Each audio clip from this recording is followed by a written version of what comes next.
नमस्कार, टीवी 100 देख रहे हैं आप। मेरे यानी रोहित भामला के साथ रुक करेंगे इस वक्त टॉप 100 खबरों का फटाफट अंदाज। चलिए रुक करते हैं। प्रधानमंत्री नरेंद्र मोदी इस महीने आज तीसरी बार झारखंड आएंगे। यहां गोड्डा और देवघर के सारठ में चुनावी जनसभा करेंगे। नरेंद्र मोदी आज दरभंगा में प्रतिष्ठित एम्स की आधारशिला रखेंगे।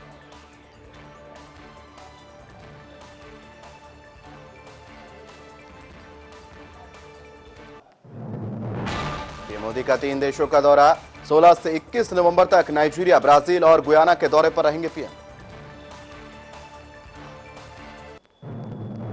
प्रधानमंत्री नरेंद्र मोदी ने कहा, महाराष्ट्र के लोग दशकों से मराठी को अभिजात भाषा का दर्जा देने की मांग कर रहे थे। कांग्रेस की सरकारों ने, अघाड़ी के नेताओं ने हमेशा इसकी अनदेखी की।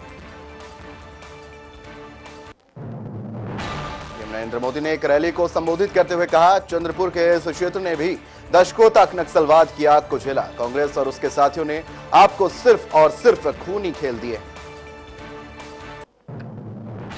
नरेंद्र मोदी ने एक रैली को संबोधित करते हुए कहा, कांग्रेस और उसके साथी कश्मीर में फिर से धारा 370 वापस लाकर लागू कराने का यहां पर प्रस्ताव सदन में लाए। ये लोग वो काम कर रहे हैं जो पाकिस्तान चाहता है। नरेंद्र मोदी ने एक रैली को संबोधित करते हुए कहा, महाराष्ट्र का तेज विकास अघाड़ी वालों के यहां पर बस की बात नहीं है। अघाड़ी यानी भ्रष्टाचार के सबसे बड़े खिलाड़ी। महाराष्ट्र के सीएम एकनाथ शिंदे ने जलगांव में चुनावी रैली को किया संबोधित। झारखंड के राज्यपाल संतोष गंगवार ने विधानसभा चुनाव के लिए मतदान किया। झारखंड के राज्यपाल संतोष गंगवार ने कहा कि देश के सबसे बड़े लोकतंत्र में मतदान का एक अहम अधिकार है। उन्होंने सभी से अनुरोध किया कि वे अपने मत का उपयोग करें और संदेश दिया, पहले मतदान फिर जलपान। हरियाणा विधानसभा का शीतकाल सत्र आज से हो रहा शुरू। इसमें राज्य के कई महत्वपूर्ण मुद्दों पर चर्चा होने की संभावना। सत्र में किसानों के मुद्दे, कानून व्यवस्था, शिक्षा, स्वास्थ्य और विकास योजनाओं पर ध्यान केंद्रित किया जाएगा। अभिनेता और भाजपा नेता मिथुन चक्रवर्ती ने झारखंड में बदलाव की जरूरत पर जोर दिया। कहा, जनता बदलाव की मांग कर रही है जो राज्य की प्रगति के लिए आवश्यक है। सपा प्रमुख अखिलेश यादव का कानपुर दौरा। सीतामा विधानसभा क्षेत्र में करेंगे चुनावी जनसभा। महाकुंभ में पहली बार विकसित किया जा रहा चैटबॉट महाकुंभ सहायक श्रद्धालु को 10 से अधिक भाषाओं में मिलेगी सूचनाएं। उत्तराखंड के मुख्यमंत्री पुष्कर सिंह धामी ने अपने आवास पर इगास बघवाल समारोह में लिया हिस्सा। राहुल गांधी ने कहा, महाराष्ट्र में महालक्ष्मी योजना के तहत महिलाओं को फ्री बस यात्रा, किसानों को 3 लाख तक खर्च माफी और 3000 रुपए प्रति माह देने का वादा किया। वायनाड उपचुनाव में प्रियंका गांधी ने जनता से अपील की कि वे अपना मतदान अधिकार इस्तेमाल करें। उन्होंने लोकतंत्र को मजबूत बनाने के लिए सभी से सक्रिय रूप से मतदान करने और अपनी जिम्मेदारी निभाने का आग्रह किया। महाराष्ट्र के घाटकोपर में गृह मंत्री अमित शाह ने कहा, अभी अभी हमारी सरकार ने वक्फ बोर्ड कानून में संशोधन का बिल रखा। कुछ दिन पहले कांग्रेस शासित कर्नाटक में गांव के यहां पर गांव जो है वो वक्फ की संपत्ति घोषित कर दी गई।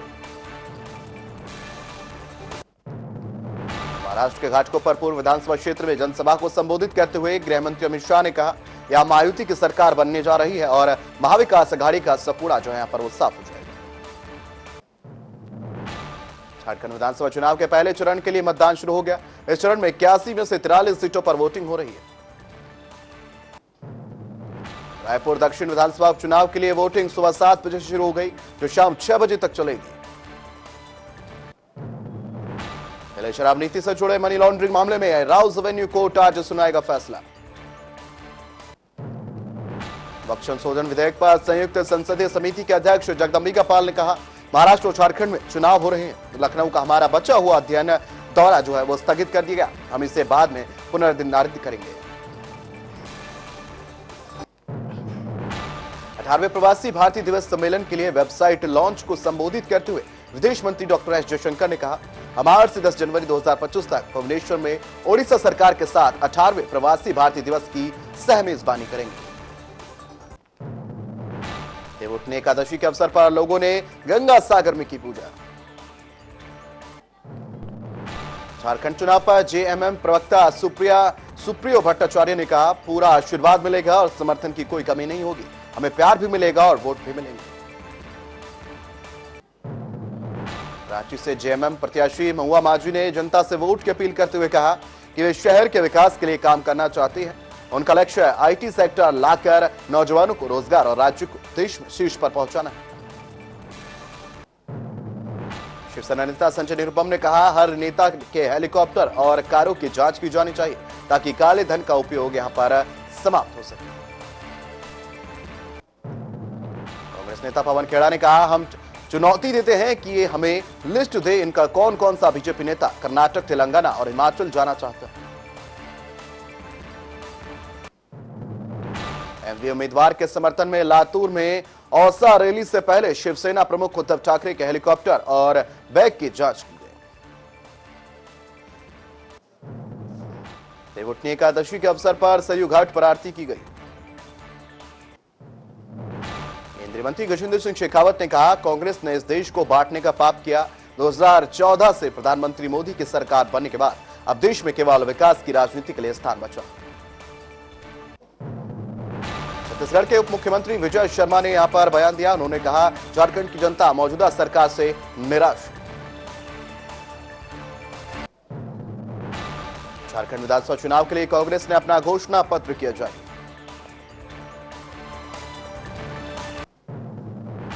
राजस्थान के जयपुर में एक नाबालिग लड़की के साथ बलात्कार और हत्या के मामले को लेकर आक्रोशित दो व्यक्ति एक टावर पर चढ़ गए। उन्होंने घटना की निष्पक्ष जांच के लिए सीबीआई से जांच की मांग।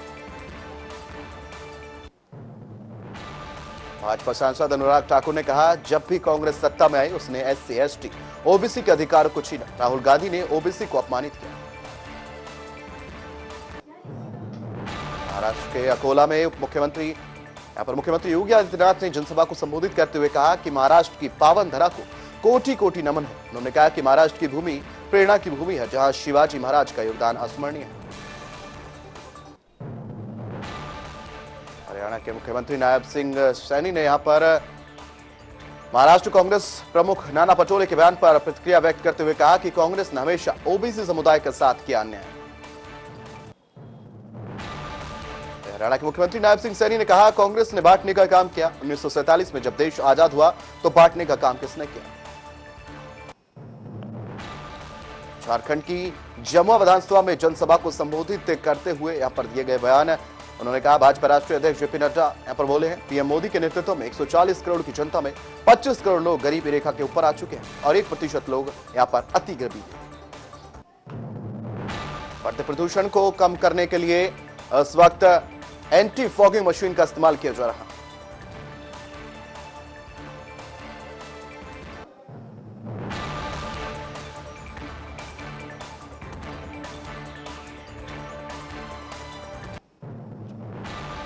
कांग्रेस नेता सचिन पायलट ने कहा, महाविकास आघाड़ी की सरकार बनना तय है। भाजपा शिक्षा, बेरोजगारी, महंगाई जैसे मुद्दों पर चर्चा नहीं कर पाई।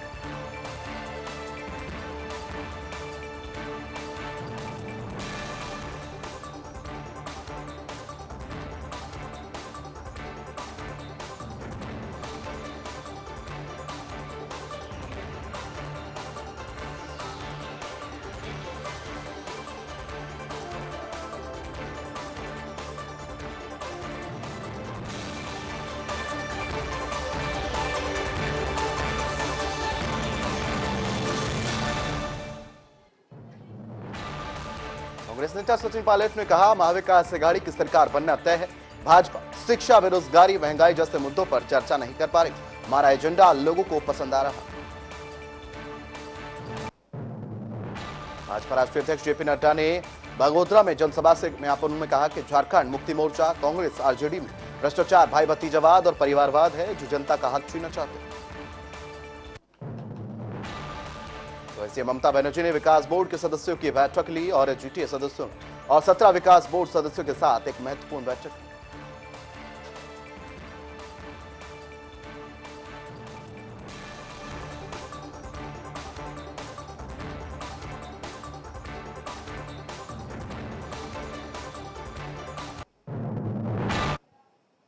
चलिए, फिलहाल इस बुलेटिन के लिए इतना ही। ऐसी तमाम खबरों के लिए आप बने रहिए हमारे साथ, देखते रहें टीवी 100। धन्यवाद।